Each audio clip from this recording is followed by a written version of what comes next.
বাবা আসবে, অনেকদিন পর দেখা হবে টিকলুর বাবার সাথে। কত খুশি আমি।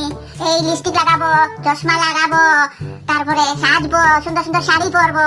টিকলু বাবা দেখে আমাকে একদম মনটা খুশি হয়ে যাবে। মা মা আজকে তো বাড়িতে কিচ্ছুই নেই, বাজার আনতে হবে। আপনি বাজারে যেতে হবে, রান্না করার তো কিছু নেই বাড়িতে। কি রান্না করব? আমি আর সব কিছু জানি না, যা আছে বাড়িতে তা রান্না করো, আমি অন্য জায়গায় যাবো।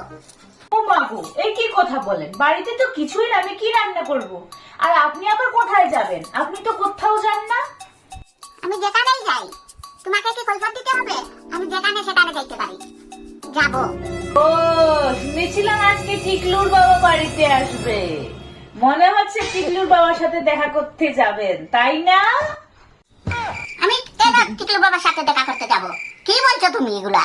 হ্যাঁ হ্যাঁ, আমি সব শুনতে পেয়েছি। আপনি যে এখানে বসে বসে বক্তব্য দিচ্ছিলেন না, টিকলুর বাবা আসবে, আপনি লিপস্টিক পরবেন, চশমা পরবেন, সুন্দর শাড়ি পরবেন, বৈরাবুর সাথে দেখা করতে যাবেন। আমি সব শুনেছি, আমি সব বলে দেবো বাবাকে। না না না না বৌমা, তুমি এইসব বলিও না। আমি বাজারে যাচ্ছি, তোমার কি কি লাগবে সব নিয়ে আসবো। তুমি বললো না, বললো না। হ্যাঁ, এবার ঠিক আছে।